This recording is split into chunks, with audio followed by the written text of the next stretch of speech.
Hello, what's up everyone? This is 41 Solstice 25 Winter Solstice 8. Yeah. And as you can see, we got more cubes. Now this is a cool thing. We got more cubes, you guys. More of them. More cubes everywhere. Well, actually just here, but I like to think everywhere. But you probably already noticed something else kind of different. Hmm. Yeah. Since previously, there's a whole tower here now. A whole tower added. This is crazy big. In fact, it is the tallest thing in my entire town. Easily. The most tallest thing in my entire town. And not only that, it's really cool.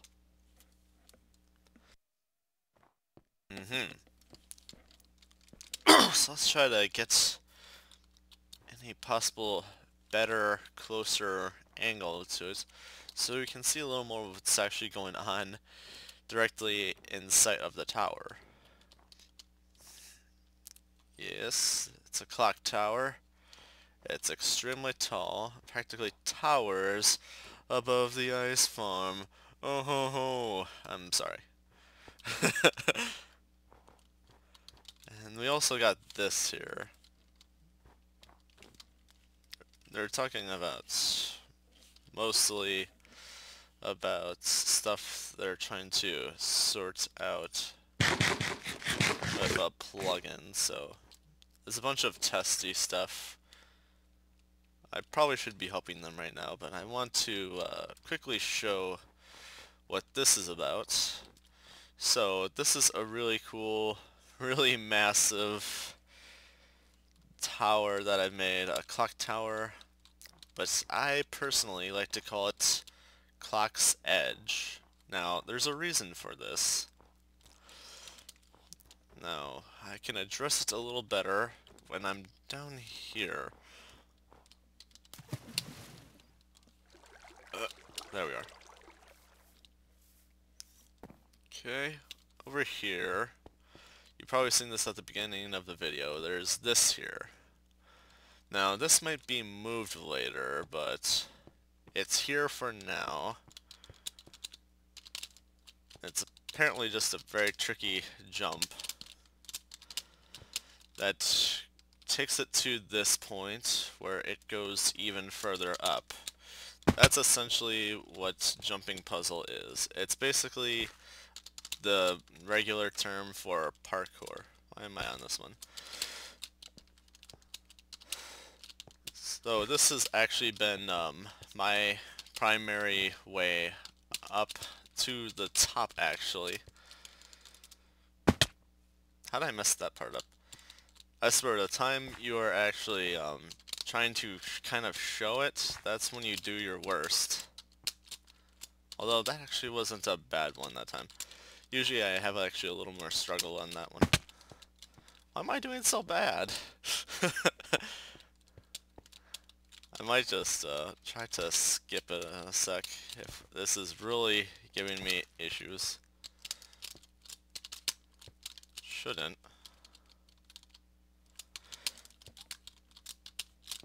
Because that was basically an easy jump.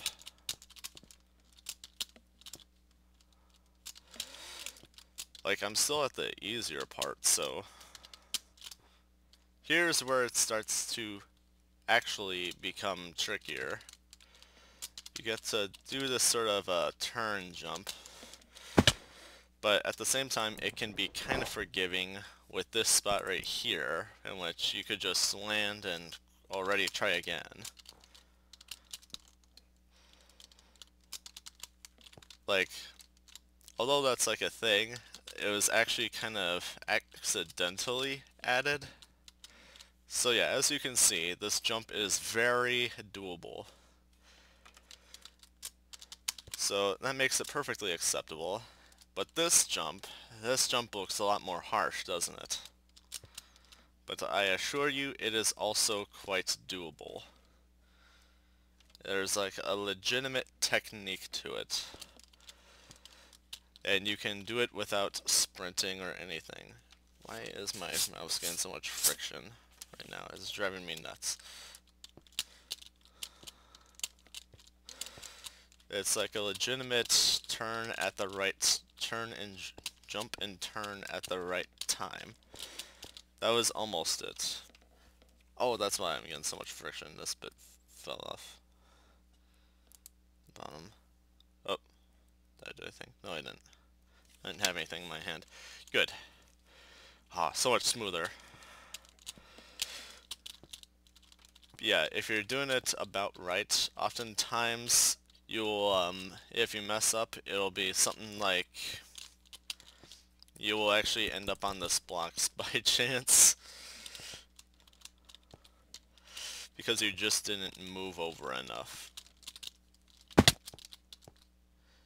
And if you're lucky, you could just be back here. If you're unlucky, you'll be a little bit further down where that other nether brick is. But there is a way to kind of climb back up at this time, though I need to set more controls to how that should be approached. In legitimacy for like being allowed and able to get back in, and when to maybe just head back to the start or something. I need to be a little more controlling of that. So there is that, and as you can see, this is pretty doable. It's very similar to that previous jump, only it's a lot closer, so you have to do it a little differently in a sense of timing. I should check my hearts.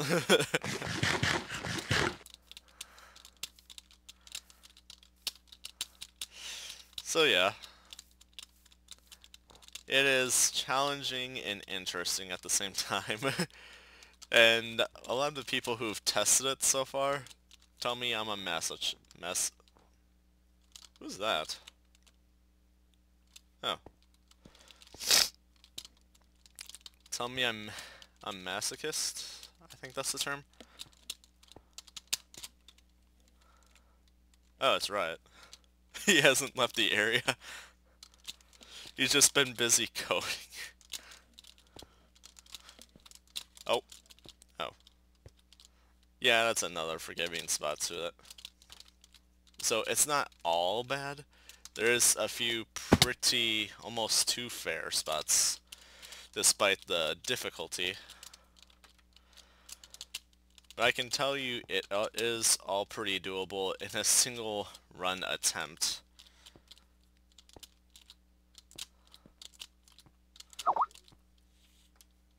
And that was Skype because I did not close it off. And here's another sort of forgiving location.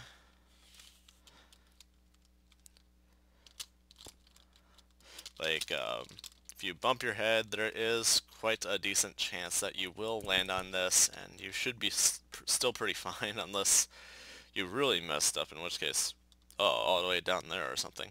Or maybe onto there if you're lucky.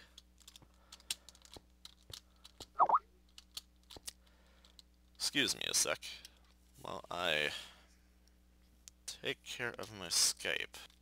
Okay, now that that's settled.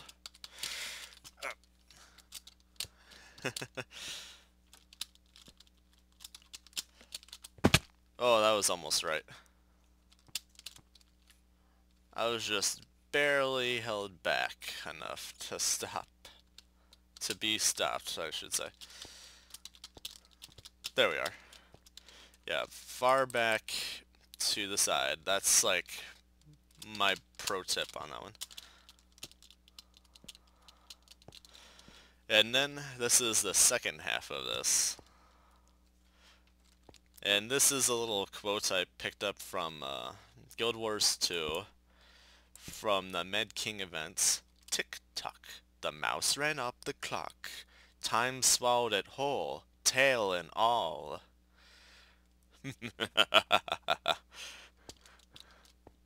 Good times. I liked that character.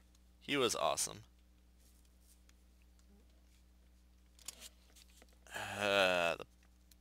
freaking thing underneath the mouse fell off again. It didn't fall off almost all of yesterday, and now it's just falling off a ton today. What is this? What is this life? What kind of world do we live in where this can just happen? Oops. It's a very good thing I did not leave these as holes, because this would be a nightmare to dig out your stuff if you were to fall. So yeah, I was at least a little nice about how I set this up. I did think about several things. I didn't want people's stuff getting lost on them, all their hard-earned diamonds or whatever they decided to jump in here with.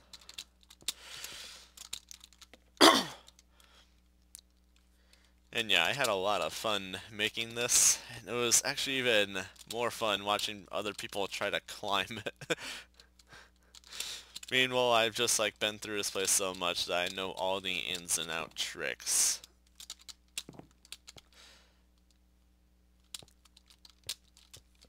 Like even Riot actually down there tried it out and he gave up pretty quickly. It was actually pretty entertaining for me. So here's this next bit, which I think is one of my personal favorite bits. The face of the clock tower, or a face of the clock tower. You get to walk and you get to run around in front of the face of the frickin' clock tower. That is cool, in my opinion. And these formed because there's nothing to stop the snow, because I didn't lay any string or anything. And this is essentially the top of it.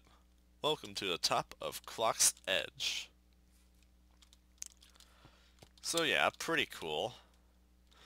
Technically, you could probably get like a few blocks taller and be like, ha, this is more top or something. Personally, I don't really care to make it go any higher because there is no real benefit if it doesn't expand outward to me. Because then you can do stuff like this. Hope you don't mind getting wet. And that's the way down. No sprinting needed, just a standard run and a jump. And I have this kind of awkwardly shaped, should I want it, that I want to expand. And I'll probably have it where it expands downwards into like a tunnel with like a few jumps in that. And it will go to another jumping puzzle that will be over that way on the other side of this mountain, which I think would be cool. And what I have in mind for the future plans of this is to have more jumping puzzle yet to complete that is only accessible through this one. And once you complete the second one and check out the amazing place it leads you to, then you will basically be rewarded, I guess, is what I was hoping for, actually, for completing it all. A lot of this was Guild Wars 2 inspired, minus the clock tower, actually.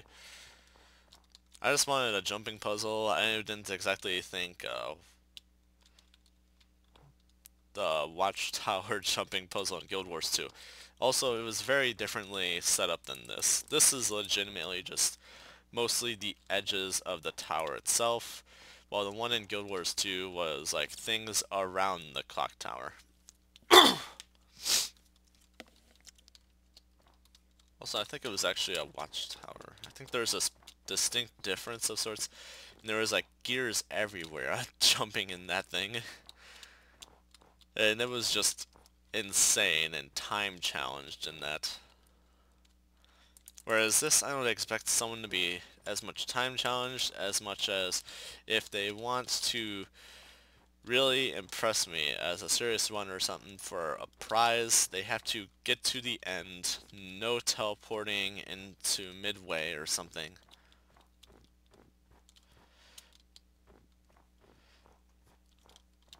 So yeah, there's that.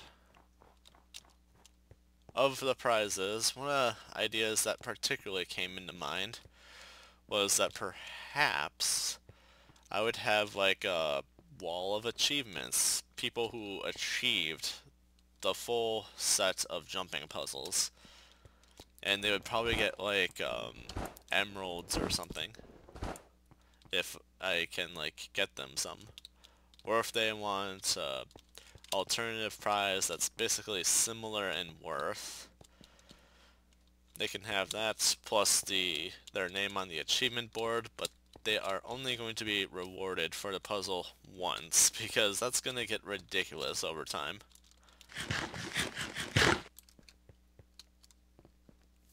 And later on, if I think I'm seeing a little too many people getting too used to it all, I I might try to have like a contest or something of people trying to get through it, and they can get even more of these kinds of little rewards.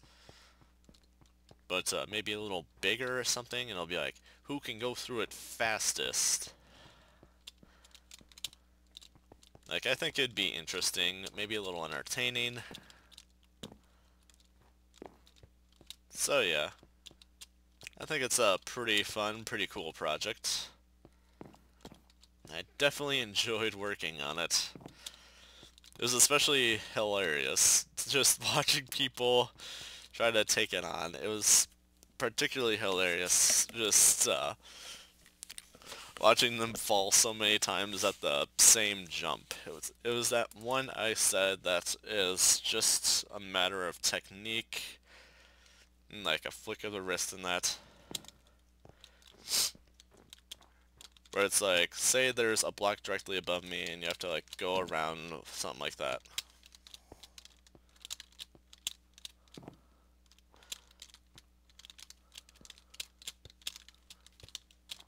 I suppose technically you could actually do it something like this, but it'll be probably harder.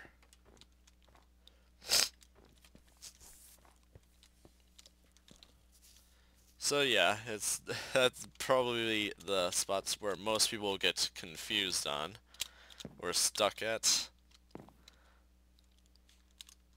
Like a few people I've only seen succeed like 2 times, maybe 3 times. And then the next part just completely trips them up and it's just like, no.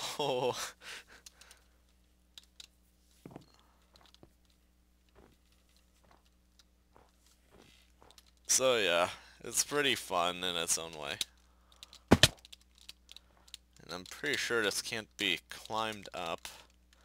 Unless that's somehow a doable jump, which I doubt.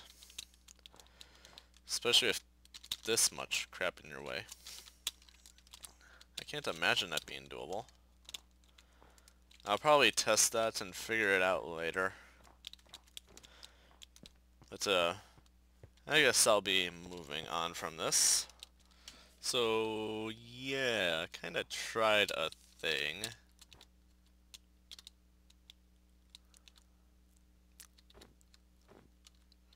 Thoughts? Opinions? I think it looks pretty much like it. The statue in that background behind me. Yeah, I done good, kid. I done good. But that's not all. I've finally at least capped off this mess behind me.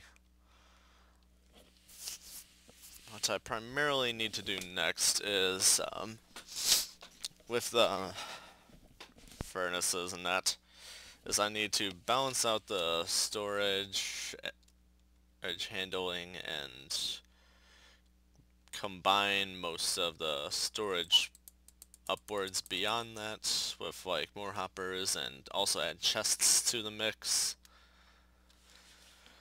And yeah, that's going to increase the amount of storage I can use for that by quite a lot.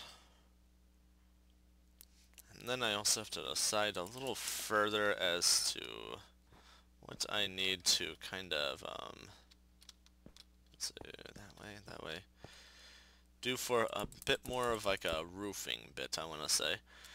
Like, I think that will add a bit of a nice touch to this if I make it a little more roof-like, and it'll make it a little more cozy to use rather than out in the open to the sky or something where everything can see you. Although at the same time, I feel like it might be a little limiting to seeing that back there. So there is some thoughts going on with that. First, let's get out of F5. And I guess let's put my armor back on. Actually, first let's show the back of this. So yeah, I got the bit to the blindfold running strap going back through. I have just a hint of hair going down, but stops basically just after it goes by the shoulder. Several different straps and bits of armor poking through. Trying to see if there's a good arm angle sort of thing. I don't really see one. But I added straps in that to the armor, to the legs. And that's just to make it seem more realistic on actually putting the armor on. Like, personally, when I see those full metal suits they use in, like, movies and TV shows, I can't imagine how in the world they put those on. I cannot imagine it.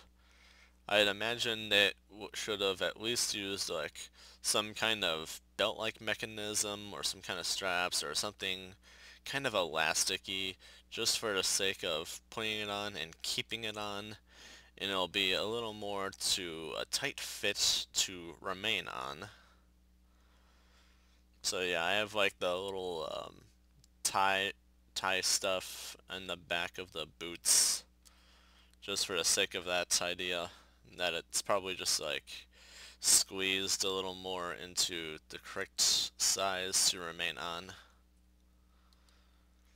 So yeah, I don't just make skins for the sake of looks, I also think about the functionality.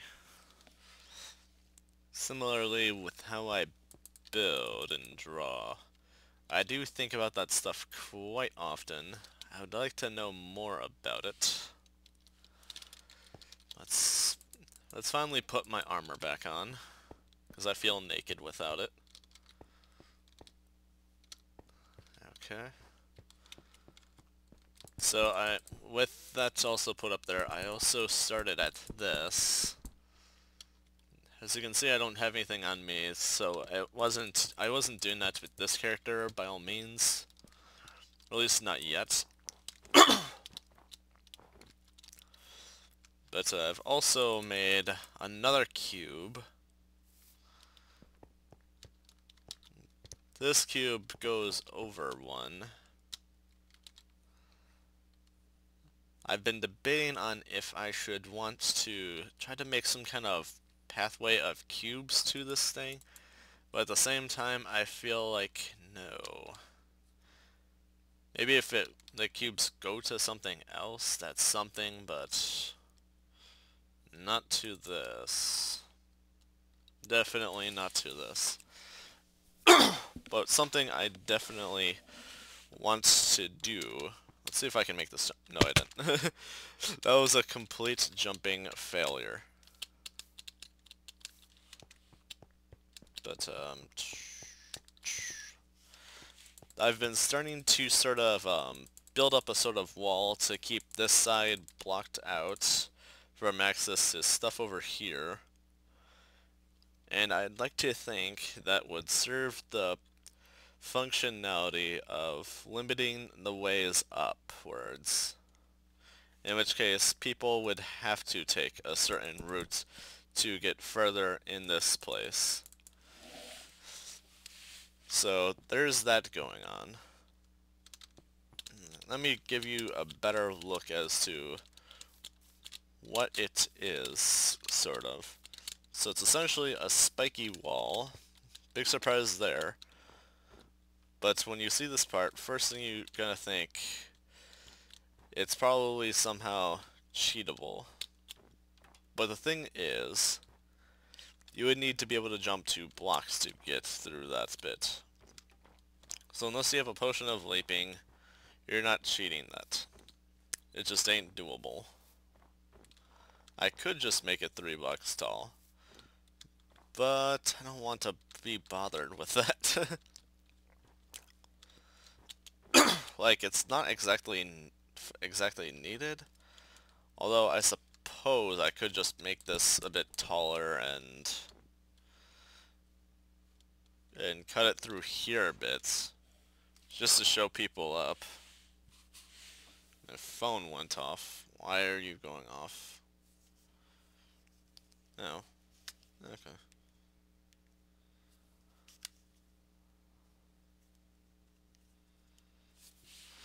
Anyway, so I have been slowly, little by little, for sure, knocking off the available access of stuff here and there for making this puzzle more legitimate required.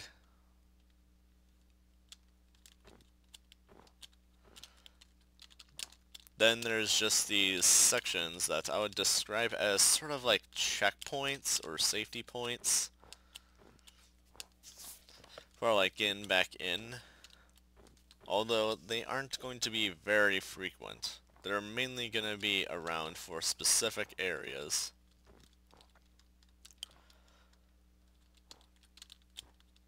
Like, I still want this place to be pretty mean enough, so there isn't going to be very many changes at all to that kind of thing with this stuff. Just enough to make it so people don't climb up here first thing and then get into the puzzle. Because I need them to struggle. I need to see they're struggling. I need to drink their tears. I need this in my life. And something I realized was an issue is that there's this here, and someone who someone who doesn't know that you're supposed to go this way may try to go this way. So I realize this is a thing I need to fix.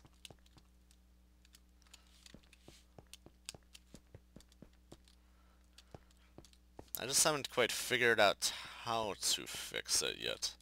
But actually, I do have an idea. But I'm gonna need a lot of dirt for that.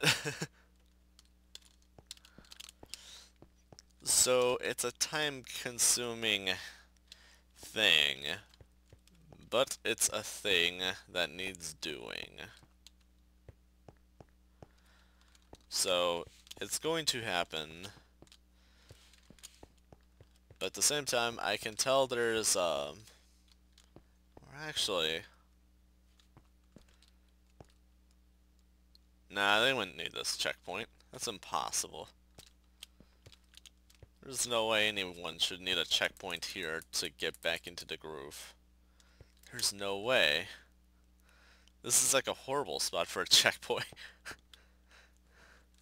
I can't, I wouldn't want a checkpoint here. Yeah, that was a horrible idea. There's no way I'm doing a checkpoint there. So I did a little more thinking about that, actually. When I was starting to talk about checkpoints, and I was talking about maybe down there or something, and I was thinking, no, that's a no. No. No way, Jose. And I started thinking, if not down there, perhaps maybe a little more up here or something. Like, there's alternative means to throw together a checkpoint. For example, one could build a sort of wall. One could construct a sense of a wall to blend in this tower into this rock. this mountain, this gigantic hill of monstrosity that serves me building purposes. I'm thinking that might be what I might actually do. Though I haven't quite decided how to go about that yet. I'm thinking maybe just sort of go this way or something with a wall and just figure out some like pillars to it or something. Because I see actually a lot of people fall to their death at this point when they get to around here. Like, I'll be honest, I've nearly fallen to my death before at this point. Like, I'm not gonna pretend I haven't. Like, I would fall so far, I would either fall right to here, there, or I would fall into this or that. But with my crazy good armor, I don't normally die. So in closing of this video, I would like to show you what I've been kind of doing up here by the smelting area. So this is going to be a public crafting area. Public crafting area in which you can use this workbench, which is here out in the open. There's 2 furnaces anyone can use, not locked. There is an ender chest here, so you got a bunch of stuff in there you want to convert, or a bunch of stuff you want to shove in there. It's there for your convenience. We have an anvil here for whoever should need it, or at least for now we have an anvil there. I'm thinking later on there won't be an anvil there. Like, I'm thinking it's going to be a one-time thing for the anvil being here.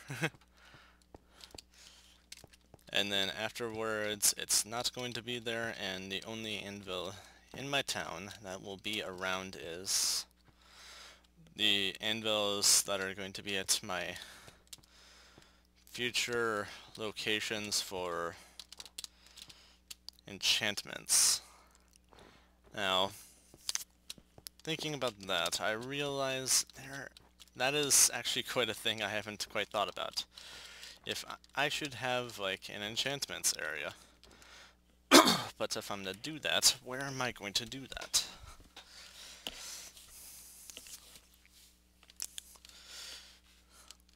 Like, I'm thinking actually, I might not just leave the anvil by the enchanting table area. In fact, I might leave the enchanting table area at a library. And then elsewhere, I was thinking maybe like over here, I could have like a blacksmith or something. A few anvils, and that's where I do like my enchantment combining stuff or tool combining stuff. I think it'll be quite appropriate. Like, I could have a blacksmith there, or maybe somewhere else pretty close by. Like, I think a blacksmith over here will be quite appropriate with the PvP stuff going to be right there, the PvP arena. So yeah, a blacksmith somewhere over here would also be pretty fitting. And then, as well as like the fireworks stuff, like this is like the stuff you want near your PvP going on. It's like you want people with stuff to help you celebrate a victory or something nearby. You want those explosions of excitement. You want your ability to get armored up or whatever nearby when you're gonna go fight someone or something. So I think in that sense it should make sense, but at the same time, what I don't want to... Well, there shouldn't be an issue. Like, the PvP will obviously be by a man to actually kind of get in, but it's not just going to be like, oh, I walk in and use my gear. No, no, no. That would be a waste of good gear. Gear you could be using to conquer things, for finding things, for all kinds of stuff. So what's actually going to happen is there's going to be a command that gets you in there, and you're going to choose what class you're on or whatever, and then you're going to be defaulted to a random team, but at most there's probably going to be like 2, maybe 3 teams. I think it should be a selection thing based on who's first inside, and they select if it's like a 2 team or 3 team or something. I think that should probably be the way to go, if that bit is doable. And yes, I have kind of done a bit of stuff down here. I've been working out ideas for this entry to the arena area. I'm kind of liking it so far. It's gonna need a few more adjustments and a few more ideas after this, but I'm liking it so far. One of the big adjustment stuff I'm gonna need to do is sort out the lighting a little bit better, because, well, torches. Now, torches aren't bad. Torches aren't bad. But they're not the best kind of lighting. Personally, I like hidden lighting a little better, and I also like sea lanterns and glowstone better than torches to look at. Or even redstone lamps. All of those will do. And if I'm doing a jack-o'-lantern, I would prefer to have it hidden away more, so I wouldn't have to stare at the orange of it. The bright carrot-like orange. So that is a big thing I kind of want to avoid. So that's basically all of that. But yeah, thanks so much for watching.